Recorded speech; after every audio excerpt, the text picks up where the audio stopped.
But that's going to be saved for a separate mega video I still need to put together. I already know some people are saying, man, he's never actually going to make that. Look, I'm not here to confirm or deny those accusations. But Plaqueboymax eventually responded to one of his peers who ended up landing in the top 5, and he also called out her along with the rest of the industry. More than all these creators? No. Maybe I'm a little bit different.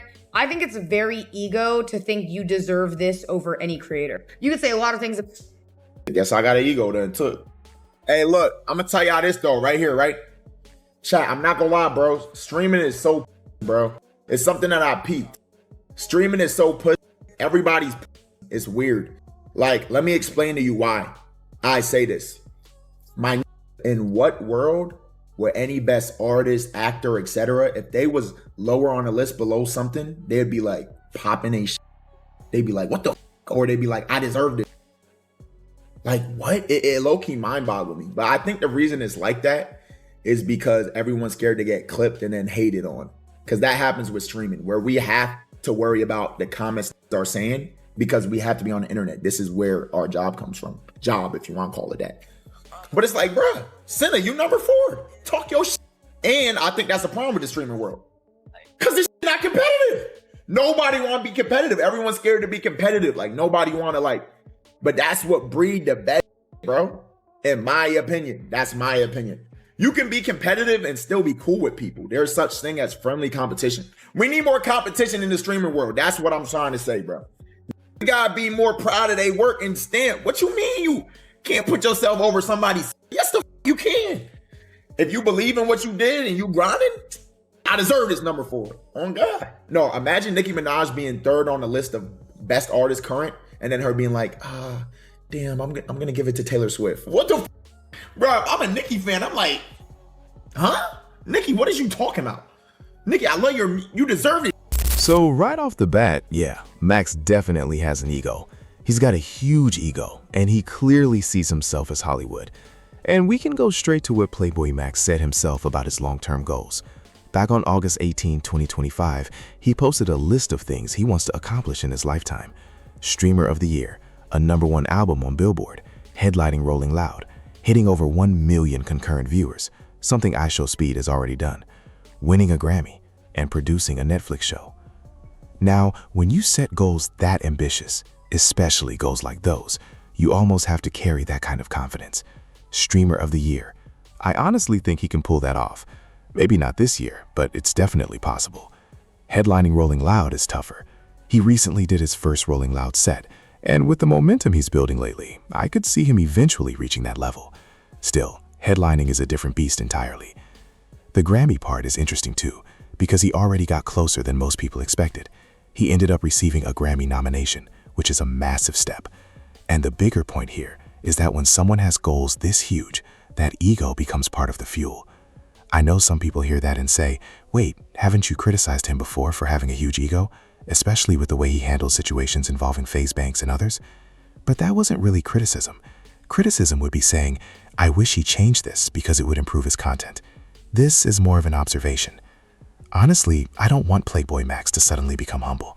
I don't want him to tone any of that down, because that confidence is part of what makes him entertaining. That ego drives the content people watch. And it's also interesting seeing him actually accomplish things in real time. I remember quoting that original tweet and saying the goal he was least likely to achieve was probably winning a Grammy.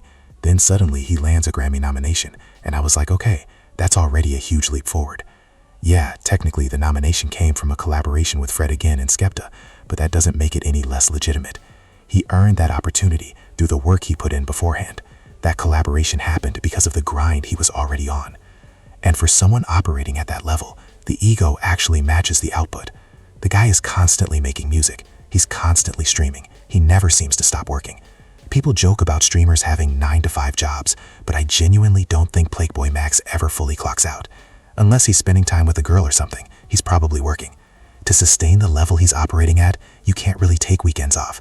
I honestly don't think this guy has seen a real weekend in years. So moving forward, yeah, he probably should feel like he belongs near the top. I definitely put Plaqueboymax in the top 10 streamers right now. Now, the list ranked him at number 5, and I'm not completely sure about that placement yet. I'll have to put together my own rankings eventually once I organize everything properly. I need one of those visual boards where I can drag and drop names around before locking my final list in. And when he talks about streaming becoming soft, saying stuff like, what other industry has people constantly ranking themselves as high? I can actually point to somebody who did that exact same thing years ago. Lil Yachty about a decade ago. Alleviated the competition in it. Would that be right in saying that or wrong? Kinda. Okay. I won't ask if you like that or if you dislike it, but so if you had to rank your contemporaries, who is the number one person? Explain it to me like I'm a kindergartner and I don't know because I'm old and bitter. Who is the number one person with the funny hair, with all the jewelry, rapping in this style, making these songs? Number one what? The number one artist that does things that creates music in the style that you do. I would think that you, Uzi, I would think that that's a popular conversation for you. Migos, I would think that's a popular topic of conversation for you. No? Well, you know then, yeah.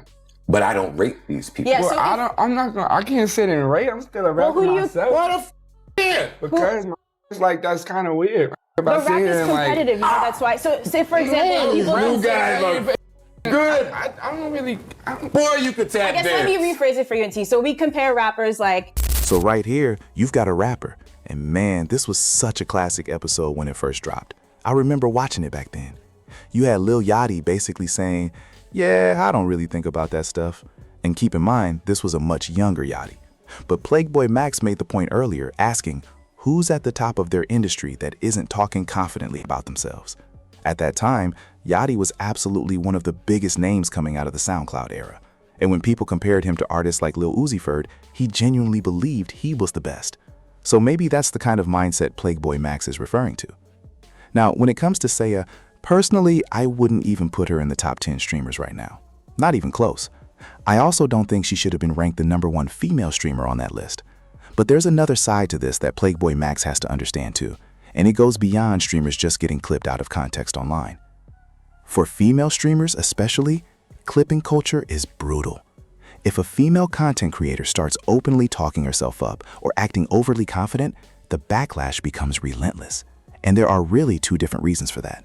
The first part is simply that female creators deal with harsher reactions in general, even when they clearly put in the work.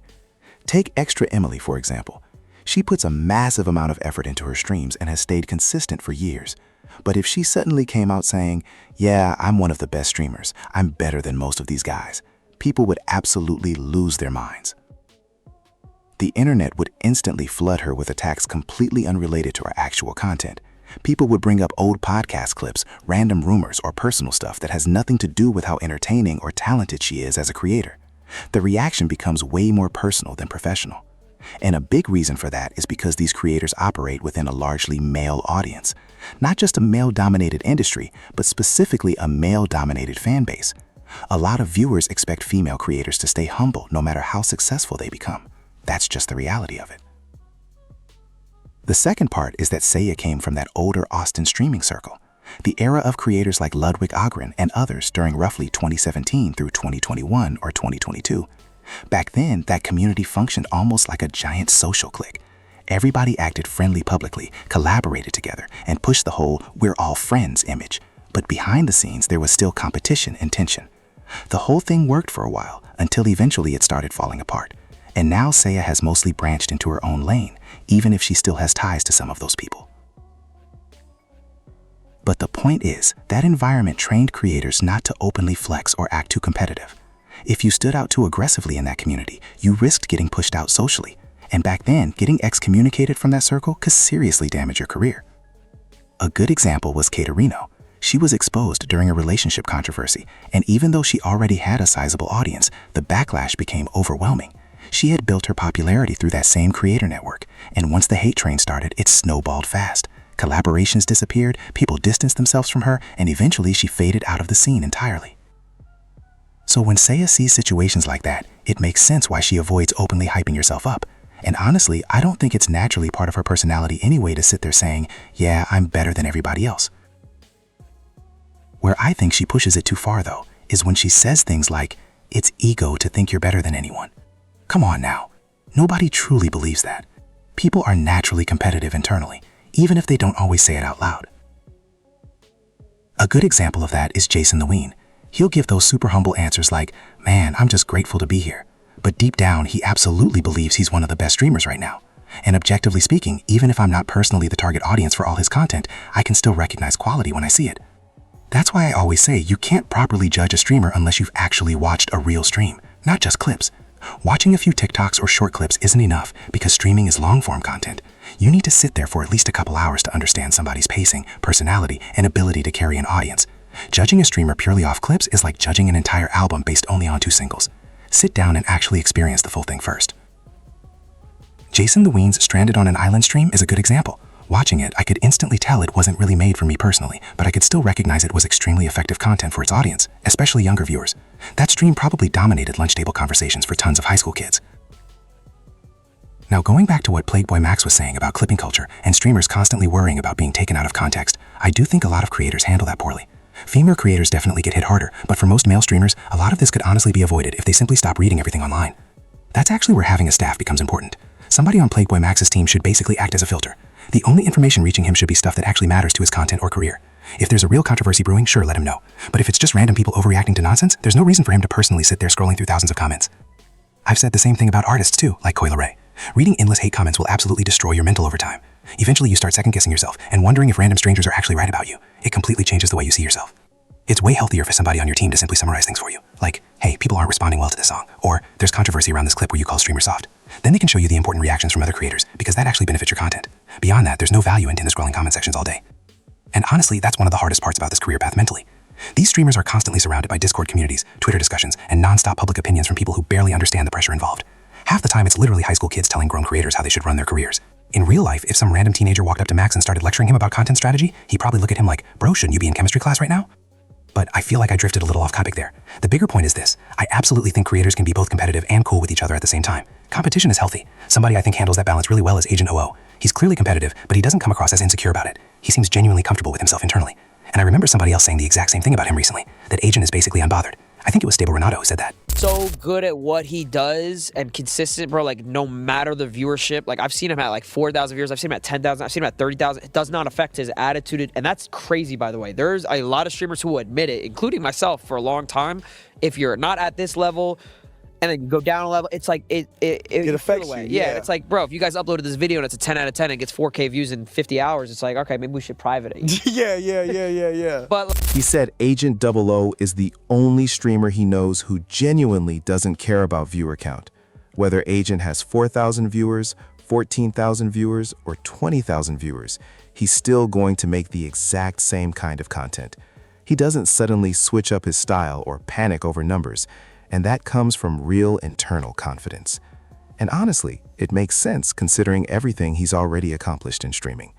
The guy helped start AMP, he played a huge role in bringing Kai Cenat into the spotlight, and he always seems focused on pushing himself creatively. He looks at the streaming space and asks, what can I do differently than nobody else is doing? But it doesn't come across like he's obsessing over beating specific people. He's not sitting there thinking, I need to be better than Max. His competition seems more internal than external. He's constantly trying to outdo his previous work rather than proving he's superior to everyone around him. And honestly, either mindset is valid. The difference is that Plaqueboymax seems to approach it from a much more aggressive angle. His mentality feels more like, these guys aren't on my level. I'm trying to dominate everybody.